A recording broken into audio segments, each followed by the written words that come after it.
8টা দলের একজন প্রার্থী থাকবে, যার সাংগঠনিক সক্ষমতা ভালো, প্রার্থীর যোগ্য, তাকে আমরা সব দল তাকে সমর্থন করব। ইসলামী আন্দোলন বাংলাদেশ, জামাতে ইসলামী, খেলাফত মজলিস, বাংলাদেশ খেলাফত মজলিস, খেলাফত আন্দোলন, নিজাম ইসলাম, জাকপা জাতীয় গণতান্ত্রিক পার্টি এবং বিডিএস বাংলাদেশ ডেভেলপমেন্ট পার্টি, এই 8টা দল নিয়ে আমরা একটা নির্বাচনী সমঝোতা করেছি।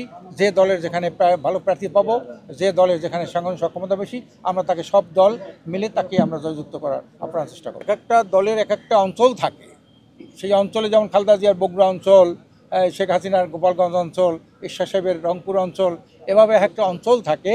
আমরা কুড়িগ্রাম অঞ্চলটাকে আমরা ইসলামী আন্দোলন অঞ্চল মনে করি।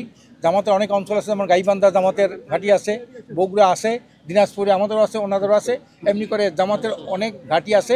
আমরা মনে করি সেটা বিবেচনায় এই অঞ্চলটা এটা ইসলামী আন্দোলন অঞ্চল বলে আমরা মনে করি।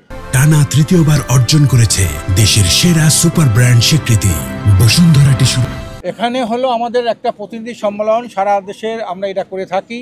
তারই অংশ হিসাবে আজকে রৌমারি, গতকালকের আমি করছি সিলমারি, তারপর উলিপুর, কুড়িগ্রাম, তারপর নাগেশ্বরী, বরঙ্গমারি থেকে শুরু করে এভাবে আমাদের সমস্ত জেলায় আসন ভিত্তিক এই পরিকল্পনা চলছে। আমরা এখানে মানুষ আমাদের প্রার্থীকে কত ভালোবাসে, তার পক্ষে কীভাবে কর্মীরা কাজ করে সরজমে দেখার জন্যই মূলত আজকের প্রোগ্রাম। না, রায় তো হওয়া উচিত। সে তো চিফ প্রসিকিউটর বলছে সে যে হত্যা করেছে, মানুষকে পঙ্গু করেছে, এই জন্য তার সর্বোচ্চ শাস্তি হওয়া উচিত। এটা আমরা মনে করি যে যে অপরাধী যে হোক না কেন, তার সর্বোচ্চ দৃষ্টান্তমূলক শাস্তি হওয়া উচিত, যাতে অন্য কোনো ফেসিস্ট এভাবে এই দেশে জন্ম দিতে না পারে। না, একজনের হবে না, এর সাথে একটা গোষ্ঠী জড়িত, তার সাথে একটা গোষ্ঠী জড়িত। একটা প্রাথমিক পর্যায়ে রায় হয়েছে, আরও তো এর সাথে অনেক লোক জড়িত আছে।